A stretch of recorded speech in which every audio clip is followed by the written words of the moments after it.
নবী করিম সাল্লাল্লাহু আলাইহি ওয়াসাল্লাম তার জীবনের সর্বশেষ যে কাজটা কথাটা বলেছিলেন সেটা ছিল কি? নামাজ।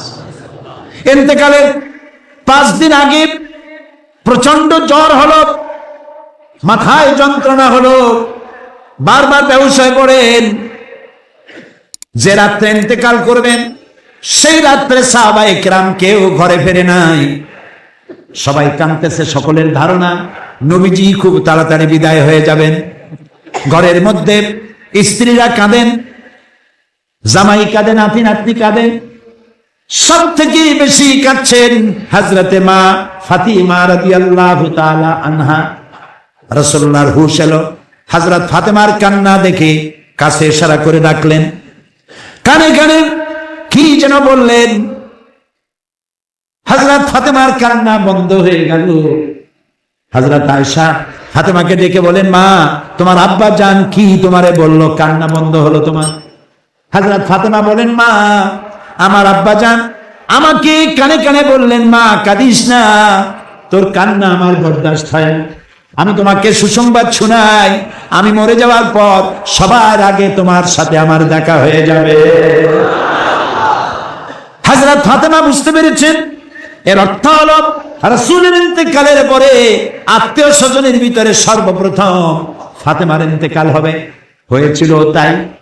রাসূলুল্লাহ বেহুশ হয়ে পড়লেন, আবার হুশ হলো, আবার বেহুশ হলেন। ফজরের পরে হযরত জিবরাইল এসে বলছেন, আসসালামু আলাইকা ইয়া রাসূলুল্লাহ, হে আল্লাহর রাসূল, আল্লাহ আপনাকে সালাম বলেছেন আর তিনি জানতে চেয়েছেন আপনি কেমন আছেন। তিনি জানেন আপনি কেমন আছেন, তারপরেও তিনি জানতে চেয়েছেন আপনার মুখে আপনি কেমন আছেন। নবীজি বললেন, আমি বড়ই কষ্টের ভিতরে আছি, অসুস্থ আছি। হযরতে জিবরাইল বলছেন, ইয়া রাসূলুল্লাহ, একজন নতুন ফেরেশতা এসেছে আজ আমার সাথে, যে ফেরেশতা কোন মানুষের কাছে আসার জন্য অনুমতি কোনোদিন চায় নাই আর কোনোদিন চাবেও না, শুধু আপনার অনুমতি চায় আপনার কাছে আসার জন্য। সে ফেরেশতার নাম মালাকুল মউত। হযরতে মালাকুল মউত রাসূলের অনুমতি নিয়ে রাসূলের জাসাদ মোবারকের কাছে এসে সালাম পেশ করলেন, বললেন, ইয়া রাসূলুল্লাহ, আদম আলাইহিস সালাম থেকে নিয়ে শুরু করে এই পর্যন্ত আমি যত মানুষের জান কবজ করেছি আর কিয়ামত পর্যন্ত যত মানুষের জান কবজ করব, কারো কাছে অনুমতি চাই নাই, অনুমতি চাওয়াও আমার লাগবে না। কিন্তু আজকে আসার সময় আল্লাহ রাব্বুল আলামিন আমাকে বলেছেন আমি যেন আপনার অনুমতি চাই। রাসূলুল্লাহ বললেন, মালাকুল মউত, আমি যদি তোমাকে অনুমতি না দেই? হযরতে মালাকুল মউত বলেন, ইয়া রাসূলুল্লাহ, আল্লাহ তাআলা বলেছেন অনুমতি যদি না পাও ফিরে এসো। আল্লাহু আকবার, আল্লাহু আকবার। হযরতে জিবরাইল বলেন, ইয়া রাসূলুল্লাহ, আল্লাহ রাব্বুল আলামিন আপনার সঙ্গে দিদারের ইন্তজার করতেছেন। নবী বললেন, মালাকুল মউত, তুমি তোমার কাজ শুরু করতে পারো। মালাকুল মউত যখন জান কবজ করতে যাবে, রাসূলুল্লাহ বললেন, আয়েশা একটু কাছে আসো। ওই যে সোনা ছিল কয়েক টুকরা, সোনাগুলোর খবর কি? 6 টুকরা, ছোট্ট ছোট্ট 6টা টুকরা সোনা ছিল, সোনাগুলো কই? হযরত আয়েশা বলেন, আমি তার যত্ন করে রেখেছি। নবীজি বলছেন, এক্ষুনি স্বর্ণ টুকরাগুলি সদকা করে দাও। আমি মুহাম্মদ সাল্লাল্লাহু আলাইহি ওয়াসাল্লাম আল্লাহর দরবারে এই অবস্থায় উপনীত হতে চাই না যে মুহাম্মদের ঘরের ভিতরে সোনা আছে। হযরত ওমর রাদিয়াল্লাহু তাআলা আনহু রাসূলের সঙ্গে দেখা করতে গেছিলেন একদিন, ঘরে মা আয়েশা ছিলেন না। হযরত ওমর সালাম দিয়ে ঘরের মধ্যে ঢুকে দাঁড়ায় দাঁড়ায় কাঁদতেছেন, বাচ্চা শিশুর মতো ডুকরে ডুকরে কাঁদছে। রাসূলুল্লাহ জিজ্ঞেস করছেন, ওমর কাঁদো কেন?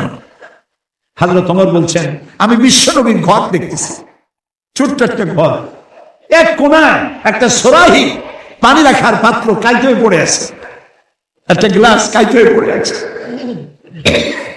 আর এক কোণায় 1 কেজি কি আধা কেজি জল পড়ে আছে, আর রাসূল শুয়ে আছেন দড়ি দিয়া বুনানো একটা খাটিয়ার উপরে, চাদর নাই, বালিশ নাই, হাত মোবারক মাথার তলে দিয়ে শুয়ে আছে, পিঠ মোবারকে দড়ির দাগ কেটে আছে।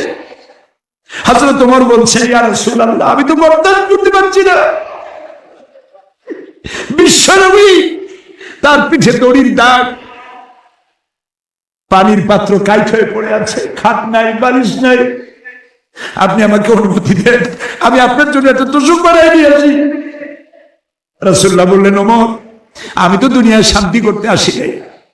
আমি যদি ওহদ পাহাড়কে বলি, ওহদ আমার জন্য সোনায় পরিণত হয়ে যা, ওহদ পাহাড়টাই সোনা হয়ে যাবে। শান্তি করতে আসি নাই। নবীজি বললেন, আয়েশারে সোনাগুলি বিতরণ করে দাও, সাদকা করে দাও। মালাকুল মউতকে বললেন, তুমি তোমার কাম সারো। জান কবর শুরু হয়ে গেল। নবীজি জীবনের শেষ কথা মুখ থেকে উচ্চারিত হলো, আসসালাত আসসালাত ওয়া মা মালাকাত আইমানুকুম, ও আমার উম্মতেরা, নামাজ নামাজ।